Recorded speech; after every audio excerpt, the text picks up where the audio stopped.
Bueno, mi nombre es Antonella Dones, yo soy docente en la Cátedra de Derecho Penal del profesor Marcelo Sanchinetti en la Universidad de Buenos Aires y me desempeño como abogada particular, eh, especialmente en el ámbito del derecho penal empresarial y compliance.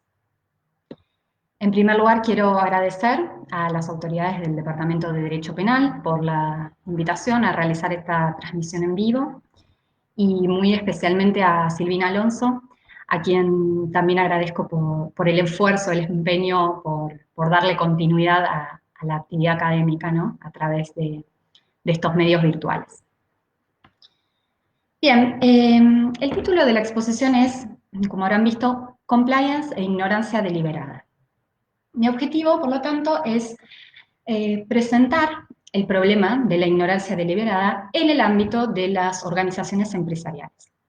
Y en particular me interesa indagar de qué modo incide el problema de la ignorancia deliberada en la responsabilidad penal de las personas jurídicas. Y más específicamente, qué rol juega el compliance en este ámbito. Ahora, antes de entrar al núcleo del problema, como sé que el público puede ser un poco variado, me gustaría hacer alguna introducción al tema para quien no esté demasiado familiarizado. Entonces, como aclaración preliminar, debo indicar que no todos los países poseen un sistema de responsabilidad penal de las personas jurídicas. De hecho, tradicionalmente rigió la máxima conocida societas delinquere non potest, es decir, que se entendía que la sociedad no puede delinquir. Y este concepto tradicionalmente estuvo asociado a distintas cuestiones. Básicamente, la falta de acción de la persona jurídica, la ausencia de culpabilidad de la persona jurídica y la imposibilidad de aplicarle una pena. Entonces, cuando ocurría un delito en el marco de una sociedad, eh, la responsabilidad alcanzaba solo a las personas físicas, ¿no? Concretamente a los representantes de la persona jurídica. Bueno, este concepto se ha ido modificando con los años en los distintos países y, bueno, un poquito más tarde también aquí en Argentina, y comenzó a entenderse que, digamos, en atención a este rol preponderante que asumen las empresas en lo que es el tráfico económico en una sociedad moderna, empezó a entenderse que si una persona jurídica podía celebrar contratos, si puede solicitar préstamos, si puede financiar campañas políticas o vincularse con el sector público, entonces también debe responder por las consecuencias de tales actos. Por lo tanto, comenzó a entender que también las personas jurídicas pueden ser objeto de un reproche penal. Por supuesto que esto va a regir con ciertas limitaciones, ¿no? Porque, bueno, obviamente la empresa no podrá ser encarcelada, pero sí están previstos en los sistemas de los distintos países diversas sanciones, como ser multas, suspensión de las actividades, incluso pérdida de beneficios estatales e incluso la disolución de la personería misma en algunos casos. Bien, no voy a ahondar en este punto, solamente quería aclarar que incluso en aquellas legislaciones en donde sí está prevista la responsabilidad penal de las personas jurídicas, esta no es absoluta, sino que se limita a un número reducido, a un catálogo reducido de delitos. En Argentina la cuestión no es del todo novedosa, de hecho hace ya varios años que las empresas responden penalmente por delitos tales como lavado de activos, delitos aduaneros, delitos tributarios. Pero digamos que es a partir de la ley 27.401, que se sancionó en el 2017 y entró en vigor en marzo del 2018, que esta discusión vinculada a la responsabilidad penal de las personas jurídicas se ha casi zanjado por completo por el legislador. Bueno, como muchos sabrán, esta es una ley que se ha dado a llamar Ley de Responsabilidad Penal de las Personas Jurídicas, y lo que hace es ampliar el catálogo de delitos por los cuales puede ser perseguida penalmente una corporación a los delitos de corrupción pública, ¿sí? Cohecho, tráfico de influencias, enriquecimiento ilícito de los funcionarios públicos, negociaciones incompatibles con el ejercicio de la función pública, entre otros. Bueno, esto como para un panorama general. Ahora, yendo específicamente al problema de la ignorancia deliberada, algunos ya sabrán que es una doctrina que fue trabajada más que nada por la doctrina de la jurisprudencia española, que ha recibido también fuertes críticas. Se ha hecho muy popular, sobre todo desde el dictado del fallo de la Audiencia Provincial de Barcelona, en el que se condenó a Messi y a su padre como autores de un delito de fraude fiscal. Pues bien, entonces, ¿qué es esto de la ignorancia deliberada? Bueno, según la definición que propone el profesor Ramón Ragués y Vallés, cuando hablamos de ignorancia deliberada, aludimos a aquellas situaciones en las que un sujeto podía haber obtenido determinada información, pero sin embargo ha decidido no adquirirla y mantenerse en un estado de incertidumbre. Se trata de aquellos supuestos en donde la persona realiza la acción típica, pero al realizar la acción típica carece de dolo. Ahora bien, esa carencia de dolo ha sido provocada previamente por el mismo sujeto, que ha decidido mantenerse en un estado de ignorancia o de incertidumbre. A ver, para ser más clara, uno podría decir que cuando el sujeto realiza la acción típica, vamos a ponerle en momento 2, el autor carece de dolo, porque carece de los conocimientos que exige el tipo penal respectivo. Sin embargo, ese mismo autor, en un momento 1, ha buscado esa ignorancia de manera deliberada, ¿sí? ¿Para qué? Para que llegado este segundo momento no pueda responder penalmente, ¿sí? Esa es la idea. Vamos a dar un ejemplo muy conocido en doctrina, pero creo que bastante ilustrativo. Una persona se acerca en un aeropuerto a otra persona que no conoce y le pide que le lleve al país de destino una valija. Y le asegura que allí lo va a estar recibiendo una persona que le va a abonar una suma de dinero determinada por trasladar la valija. Bueno, esta persona acepta la oferta, no pregunta nada, toma la valija y al viaje. Una vez arribado al país de destino, la persona es interceptada por personal policial aeroportuario que efectivamente constata que en la valija había drogas de toda clase. ¿Cuál es el problema de estos casos? Pues bien, el problema es que el sujeto no sabía que estaba trasladando estupefacientes, por lo tanto, no se puede decir que obra típicamente, ¿sí? Es decir, no comete el delito de tráfico de estupefacientes de forma dolosa, pero por otro lado, es el mismo quien ha decidido previamente no enterarse del contenido de la, ¿no? Entonces, la impunidad del sujeto, o inclusive la responsabilidad a título de imprudencia para aquellos tipos penales que así lo prevén, no parece ser una solución justa o satisfactoria, ¿no? Según algunos autores. Porque, en primer lugar, uno podría dirigirle el reproche, el siguiente reproche, ¿no? Uno podría decir, usted, señor, no fue delincuente, ¿sí? Tendría que haberse cerciorado del contenido de la valija, precisamente por los riesgos a los que se estaba exponiendo. Pero hay algo más, y es que lo que está detrás de estos casos es la idea de que esa persona se ha querido beneficiar de ese estado de ignorancia. Es decir, que no ha preguntado precisamente para no tener que responder penalmente después. Y es especialmente reprochable. Y también por la que muchos autores, de hecho, rechazan tratarlos como un supuesto de mera imprudencia. Pues bien, pero para simplificar, ¿cómo se resuelven estos casos? Bueno, de acuerdo a la doctrina de la ignorancia deliberada, el sujeto que deliberadamente se puso en ese estado de ceguera, en ese estado de ignorancia deliberada, en segundo momento actúa típicamente, es decir, que actúa con dolo. Algunos autores lo explican a través del instituto de haber en causa, otros hablan de una imputación extraordinaria, incluso de dolo por asunción. Pero en definitiva la idea es que de alguna manera se adelanta el momento relevante de la imputación a ese primer momento en donde el sujeto decide ponerse en ese estado de ignorancia. ¿Para qué? Para poder considerar que el sujeto en el segundo momento, cuando comete el hecho típico, actúa de manera típica, no solo objetivamente, sino también subjetivamente. Es decir, en definitiva, el sujeto va a responder. responder, va a ser a título de dolo. ¿Sí? Esto es lo que se propone. Un poco más complejo el tema, tiene otros matices, pero vamos a simplificar. Ahora bien, entonces, el problema de la ignorancia deliberada en el marco de organizaciones empresariales, nos encontramos con un primer obstáculo, y es que, como vimos, la ignorancia deliberada se vincula con el aspecto subjetivo del delito. Y obviamente en el contexto empresarial no es posible hablar de dolo o imprudencia de la persona jurídica, al menos en el sentido tradicional del término, ¿no? Porque, bueno, es innegable que una persona jurídica no posee una psiquis propia.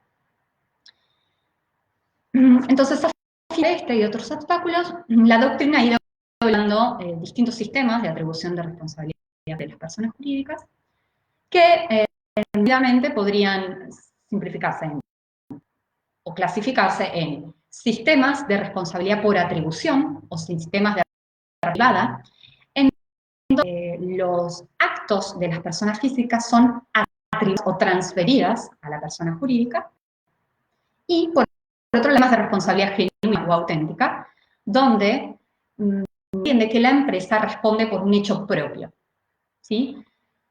Ten en cuenta que, de acuerdo con el primer modelo, las empresas no poseen una culpabilidad propia y el hecho delictivo en realidad es cometido por la persona física. ¿Sí? Sin embargo, este hecho delictivo se le traslada a la persona jurídica, es decir, que la persona jurídica va a tener que responder porque la empresa se encuentra vinculada de algún modo, ¿sí? Porque las personas actúan a nombre o bien porque la empresa se benefició de ese hecho ilícito.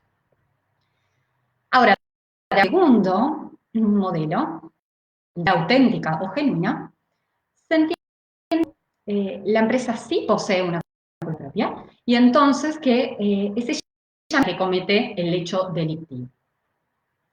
Dentro de este segundo grupo, algunos autores como Peter French sostienen que es posible predicar que algunos actos son cometidos por las corporaciones de manera intencional, de manera dolosa. ¿Por qué? Porque él sostiene que estas corporaciones tienen una estructura interna de decisión que se los permite. Entonces, de acuerdo con este autor, si una o varias personas físicas realizan un acto que es y lo hacen conforme a los procedimientos y políticas de la empresa, entonces cabe entender, supongamos que se cumplen los sistemas de votación y de adopción de decisiones, ¿no? Que se cumple con esas reglas. Bueno, entonces es posible entender que esa conducta es una conducta propia de la persona jurídica y no de las personas físicas que la integran. ¿Sí? Esto es un poco para mostrarles de qué modo algunos autores han propuesto un concepto de dolo de la persona jurídica, ¿no? Es obviamente un concepto que tiene que ser adaptado a este contexto. Pero tampoco me voy a detener en este punto, yo lo que quisiera remarcar es que más allá del sistema por el que se opte, es perfectamente posible imaginar distintos supuestos donde la empresa o las personas jurídicas se colocan en una situación de ignorancia deliberada. ¿Sí? Es decir, es posible pensar en casos de ignorancia deliberada en el marco de las organizaciones empresariales, ya sea que este estado de ignorancia deliberada se encuentre en cabeza de las personas físicas, según el primer modelo, o en cabeza de la persona jurídica, según el segundo modelo. ¿Sí? Este sujeto que se pone en una situación de ignorancia deliberada y que prefiere no conocer, bien puede ser el director de una sociedad, o un gerente, o un empleado, primer modelo, o la persona jurídica misma. ¿Sí? Piénsese, por ejemplo, en decisiones de órganos colegiados, o mejor aún, casos en donde ni siquiera es posible identificar a una persona física, puesto que el hecho delictivo se produce como consecuencia de un defecto de organización de la persona jurídica.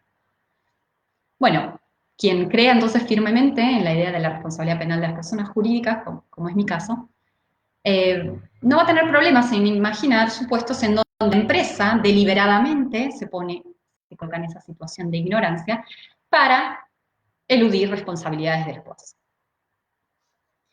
Bien, y antes de continuar me gustaría ver el chat por si hubiese alguna duda, alguna pregunta. Le propongo utilizar este espacio como un espacio también para plantear inquietudes. Perfecto. Bien. Entonces voy a continuar con la exposición y si les parece al final retomamos, si hay alguna pregunta, alguna duda, las retomo al final. Entonces, habíamos dicho que la empresa puede colocarse en una situación de ignorancia deliberada a propósito, ¿no? Con el fin de eludir responsabilidades después. Y en este punto cabe tener en cuenta algo que es importante, que es propio del ámbito empresarial. Y es que las empresas presentan la particularidad de que en ellas se produce necesariamente una delegación de funciones. Y el problema es que el acto de delegar una tarea en determinada persona va casi siempre acompañado de una renuncia a obtener cierta información. Precisamente, bueno, para no convertir en ineficaz la división de trabajo. Ahora, lo que ocurre en las empresas es que se produce una división entre lo que vendría a ser la actividad de ejecución, por un lado, la posesión de información, por el otro, y el poder de decisión, por otro lado. Es decir, se trata de tres aspectos que, en el caso de las personas naturales, sobre las que se asienta el derecho penal tradicional, se encuentran reunidas en una única persona. Por tanto, ello no conlleva grandes dificultades. Pero que en el caso de las personas jurídicas suelen estar separadas, sobre todo en el caso de las grandes corporaciones. Entonces, esto hace que se licúe la responsabilidad, ¿sí? Porque quien ejecuta no conoce, quien conoce no ejecuta y tampoco tomó la decisión, y así. Entonces, digamos que esta situación por la que parece que la responsabilidad penal se evapora, muchas veces obedece a razones genuinas de división de trabajo, pero también es posible pensar en supuestos en donde la empresa adrede utiliza este mecanismo y, digamos, se esfuerza por mantener dispersa toda esta información como estrategia precisamente para evitar tomar el conocimiento necesario para la imputación, ¿sí?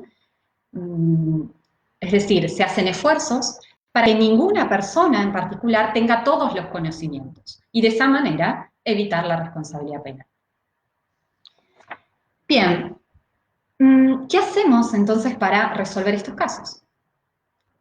Bueno, el compliance es una herramienta fundamental en este ámbito, puede ser de mucha ayuda, precisamente porque viene a resolver estos problemas de división de trabajo y de fraccionamiento de la información.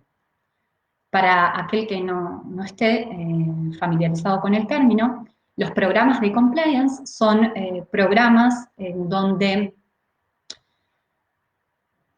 se prevén una serie de mecanismos de gestión y de control tendientes a asegurar que la actividad llevada a cabo por la compañía no vulnere la normativa aplicable, ¿sí? Es decir, se trata de un sistema de prevención de riesgos, ¿sí? Distintos mecanismos para detectar irregularidades y evitar la comisión de ilícitos. El compliance tiene un ámbito de actuación muy amplio, ¿sí? Voy a tratar de limitarme un poco al tema de hoy. La ley 27.401, que yo les mencionaba al inicio, obliga a las empresas que quieran contratar con el Estado Nacional a partir de determinado monto a contar con un programa de prevención de riesgos que, bueno, la ley denomina programa de integridad. La ley exige que este programa cuente con un código de ética, procesos, procedimientos de detección de ilícitos en el marco de procesos licitatorios y capacitaciones periódicas del personal. Además, esta ley, como muchos sabrán, sugiere otros elementos que no son obligatorios, pero que yo les diría que en la práctica sí lo son, puesto que un programa que no cuente con estos elementos difícilmente sea considerado un programa adecuado. Y con eso me refiero concretamente a análisis procedimientos de análisis de riesgo, el apoyo de la alta dirección, la implementación de canales internos de denuncias en las empresas, de investigaciones internas, la implementación de procedimientos de due diligence, ¿sí? Es decir, de análisis de la trayectoria y la integridad de terceros, socios, proveedores, agentes, intermediarios, etc. También está previsto el monitoreo del programa y, en particular, la designación de un representante que va a ser quien va a tener a cargo la gestión del programa, que se denomina oficial de cumplimiento o compliance officer. Bien, pero veamos entonces concretamente cómo puede el compliance evitar que se generen situaciones de ignorancia deliberada. Y antes de ello, uno podría hacerse la siguiente pregunta, ¿no? ¿Por qué una empresa estaría interesada en evitar que se generen situaciones de ignorancia deliberada? Sí, precisamente hemos dicho que incluso podría obtener cierto beneficio de ello. Bueno, la respuesta es sencilla, un poco la vengo adelantando. Hay que tener en cuenta que si esta doctrina se difunde aún más entre los tribunales de nuestro país, bueno, las empresas ya no van a tener margen para decir que no sabían, ¿sí?, que se estaba cometiendo un ilícito. Piensen incluso en supongamos, ¿no?, un director de una sociedad no va a poder decir que no sabía que ese contrato millonario entrañaba en realidad una actividad ilícita, si cuenta con un programa de compliance, ¿no? E incluso en casos de responsabilidad auténtica, digamos, tomando el modelo de la responsabilidad auténtica de las personas jurídicas, esa falta de conocimiento va a ser vista, va a ser entendida como un déficit de organización, que es precisamente lo que fundamenta el ilícito de las personas jurídicas, de acuerdo con algunos autores. Entonces, en definitiva, las empresas, como les decía, no van a tener mucho margen para decir que no sabían, ¿sí?, que están llevando a cabo una actividad ilícita, precisamente porque la ley cada vez exige con mayor fuerza que se adopten mecanismos de prevención de riesgos en este sentido. Es decir, puedo ponerlo en estos términos. La empresa es responsable por los riesgos que se derivan de su actividad. Ahora, si la empresa no se organiza adecuadamente para contener esos riesgos, entonces va a ser responsable de todas las consecuencias que eso pudiera acarrear, ¿sí? Es decir, en definitiva, va a tener que responder penalmente. Por eso digo que a las empresas les conviene evitar que se generen estas situaciones de ignorancia deliberada. Entonces, volviendo, ¿no?, a la pregunta de ¿cómo puede el compliance concretamente, en la práctica, lograr que se evite estas situaciones de ignorancia deliberada? Bien, en primer lugar, yo diría que reuniendo toda esa información que se encuentra dispersa en las empresas en una única cabeza, que va a ser el oficial de cumplimiento, o un departamento de compliance, ¿no?, para el caso de grandes corporaciones, ¿sí? Eso por un lado. Además, se le van a atribuir deberes específicos, deberes de conocimiento, deberes de vigilancia. Y, digamos, incluso una parte de la doctrina, no quiero profundizar sobre esto, pero una parte de la doctrina ha defendido la idea de la existencia de una posición de garante en cabeza del compliance officer, ¿no? Sin embargo, más allá de la responsabilidad que le pueda caber al oficial de cumplimiento, lo cierto es que esta persona va a tener que llevar un registro de las cuestiones vinculadas a la integridad y la transparencia de las operaciones de la sociedad. Y de estos registros, se supone que a través de estos registros vamos a poder verificar si la actividad que lleva a cabo la compañía es llevada en forma legal. Si no fuera así, sería raro que estas irregularidades, con un compliance efectivo, con un sistema de compliance efectivo, puedan quedar ocultas. ¿Por qué? Bueno, porque precisamente la función del compliance es indagar en estos hechos y detectar estas irregularidades y actuar de inmediato, precisamente para evitar la comisión de un ilícito. Por eso cuando hablamos de herramientas del compliance para evitar situaciones de ignorancia deliberada, son fundamentales también estos otros mecanismos que les mencionaba anteriormente, vinculados con el análisis de riesgo, la implementación de un canal de denuncias, la implementación de sistemas de due diligence, el establecimiento de deberes concretos, como les decía, de conocimiento, de vigilancia, supervisión. Hay sistemas de doble conforme, basados en este principio de 4 ojos, es decir, que toda actividad va a tener que ser controlada por 2 personas, ¿sí? O 2 departamentos. Entonces, uno podría decir que tras la adopción de todas estas medidas, la empresa no va a poder seguir sosteniendo que no conocía la situación que estaba ocurriendo en el seno de la empresa, ¿sí? Ahora, me gustaría dar ejemplos bien concretos que pueden surgir de la práctica.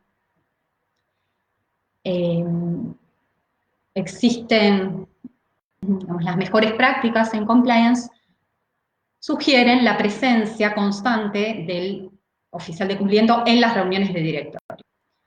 Entonces, en principio, el directorio no va a poder adoptar una decisión, supongamos la firma de un contrato millonario, sin que antes el oficial de cumplimiento se haya interiorizado en ese contrato, en el modo en que se arribó a ese contrato, en el objeto del mismo. El oficial de cumplimiento tiene precisamente esta función, ¿no?, de preguntar, de indagar y luego reportar al directorio. Por lo tanto, ni el compliance officer ni el directorio van a poder decir después que desconocían la situación típica, ¿no?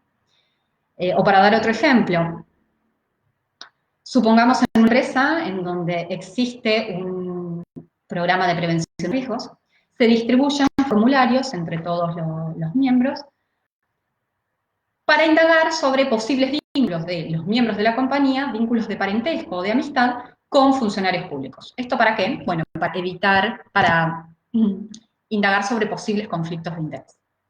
Bueno, este sistema precisamente le va a permitir a la empresa conocer ciertos nexos de relevancia que luego podrían llegar a fundamentar una imputación de la empresa por participación en el delito de negociaciones incompatibles con el ejercicio de la función pública, ¿sí?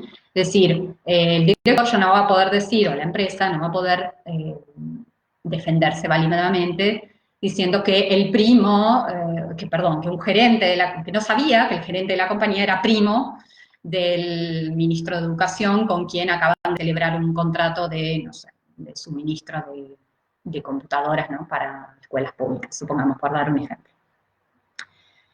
Pero también quiero aclarar lo siguiente, esto no tiene que ser visto solo como un recorte de las posibilidades de defensa de la empresa, sino al contrario, más bien como una oportunidad para implementar estos sistemas y detectar estos casos que pueden complicar mucho a la empresa y podrían involucrarla en un proceso penal, ¿sí? Muchas veces sucede en las grandes corporaciones que no se conocen estos vínculos de parentesco. Entonces, si no se implementa un sistema para detectarlos, es posible, es factible que luego la empresa se vea involucrada en una causa penal, aun cuando no hubiese cometido ninguna irregularidad.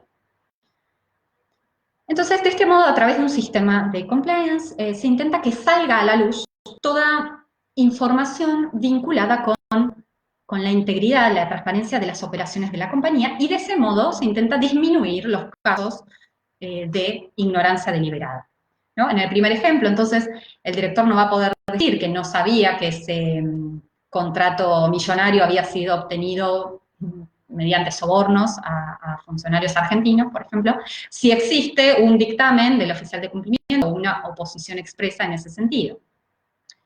O para cambiar de ejemplo, una empresa no va a poder sostener que desconocía la ilicitud de los fondos de uno de sus clientes si existe un análisis de riesgos firmado por el oficial de cumplimiento y puesto a consideración del directorio, de donde surge la detección de un delito de lavado de activos.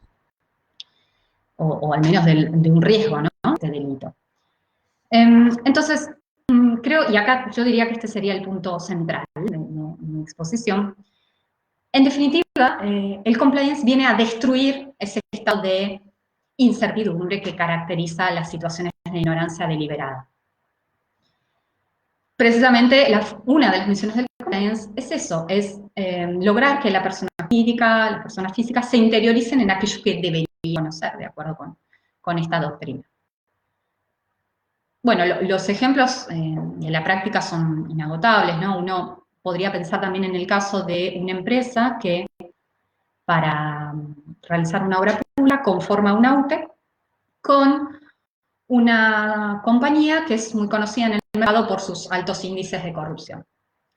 Supongamos que esta segunda empresa, la corrupta, es la que administra la UTE y que se le inicia una causa penal en razón de que se han detectado distintos casos de soborno a inspectores de obra, por ejemplo, para obtener los certificados de obra. Bueno, es de prever que la primera empresa termine involucrada en esta investigación penal, aun cuando no hubiese dado las directivas de sobornar a los inspectores de obra y aun cuando ni siquiera estuviese en conocimiento de lo que estaba haciendo la otra empresa, ¿sí?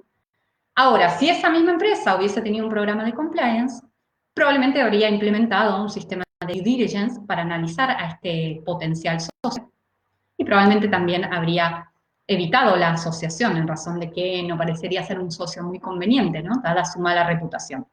De esta manera se habría ahorrado la investigación penal. Bueno, lo mismo ocurre con un montón de procedimientos específicos en el ámbito de tributario, en el contexto de inspecciones de la FIP, en el contexto licitatorio, incluso también en materia aduanera, ¿no? Al realizar importaciones o exportaciones. Esto lo menciono porque son ámbitos especialmente riesgosos en la práctica, desde el punto de vista de delitos de corrupción pública, ¿no? Que son a los que apunta la ley 27.401.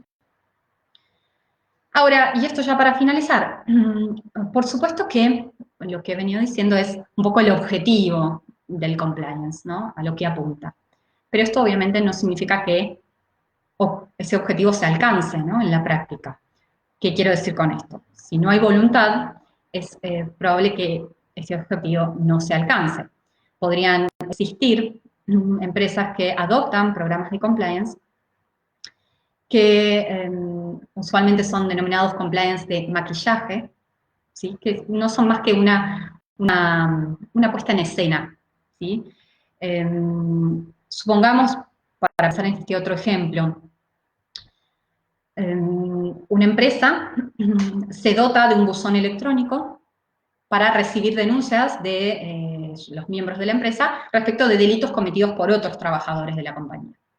Sin embargo, el directorio decide no abrir nunca ese buzón para evitarse complicaciones, ¿sí? O, volviendo al caso de las declaraciones juradas de conflictos de interés, supongamos que el oficial de cumplimiento, luego de recoger todos esos formularios, decide no leerlos. Y supongamos que luego se inicia una causa penal en razón de alguno de estos hechos que había sido denunciado o que de algún modo surgía de esta documentación. Bueno, yo creo que aquí estaríamos evidentemente ante casos de ignorancia deliberada.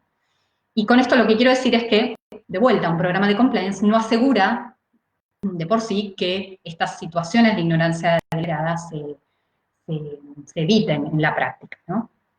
Entonces, ¿cómo resolver estos últimos casos? Bueno, ya con esto finalizo la exposición.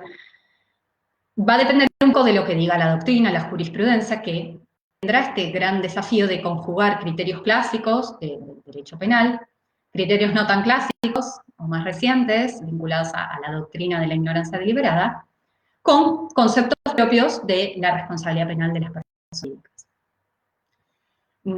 Si bien en muchos países este tema ha tenido un gran desarrollo, lo cierto es que la casuística todavía es escasa, no hay demasiada jurisprudencia al respecto.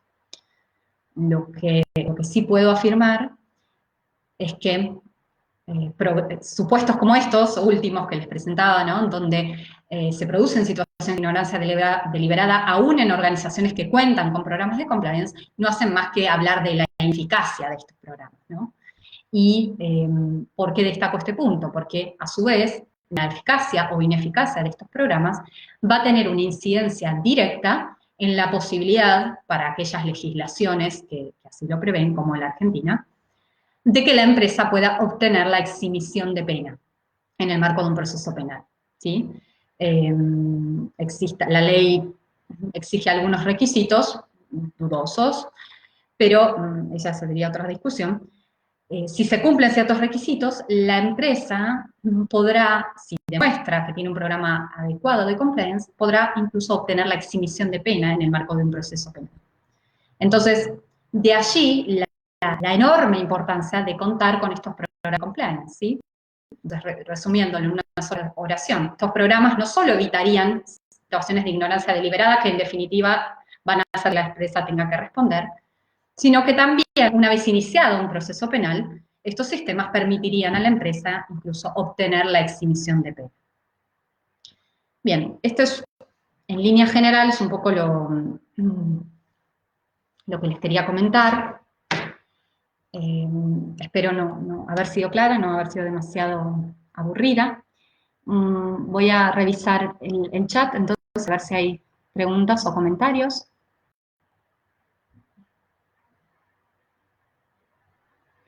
Bueno, veo que en algún momento cortó. Bien.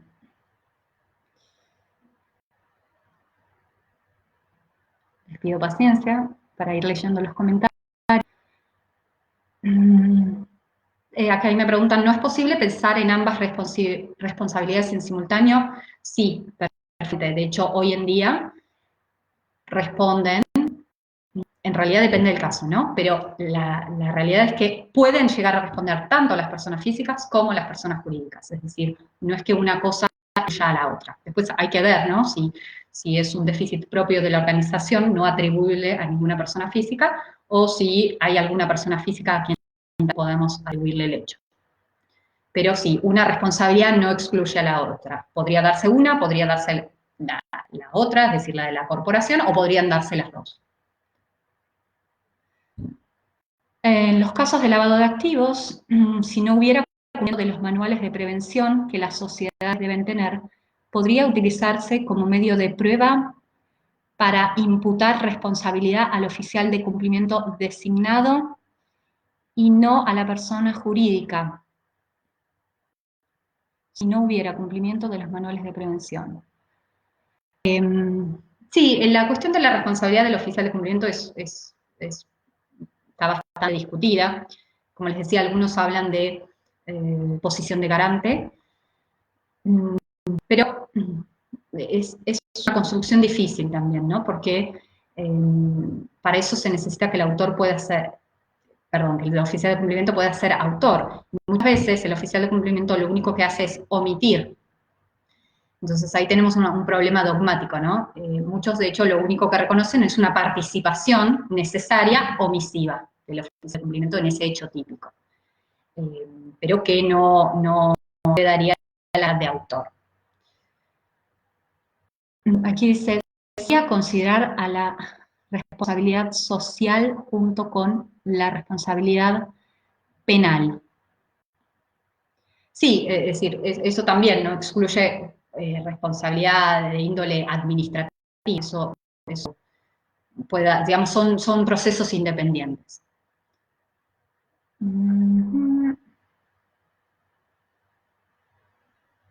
Bueno, acá también una pregunta vinculada a la posición del compliance, ¿no? Si tiene responsabilidad penal en lo personal para el caso de que haya una empresa bajo su cargo que produzca un hecho de ignorancia deliberada. Bien, yo diría que hay una doble cuestión, ¿no? Si ese compliance officer actúa de manera dolosa, bueno, es posible que haya alguna participación delictiva, tal vez no a título de autor, pero sí como partícipe. Pero, ¿por qué digo que presenta un problema dogmático? Porque si el compliance officer no actúa de manera dolosa, sino solo negligente, bueno, ahí tenemos problemas, ¿no? Porque no habría una participación imprudente. Entonces, en ese caso no respondería. Bien. Ya estoy en el límite, así que me han dicho máximo 40 minutos. Voy a tomar alguna pregunta más. Si quieren, de todos modos, podemos continuarlo a través del chat.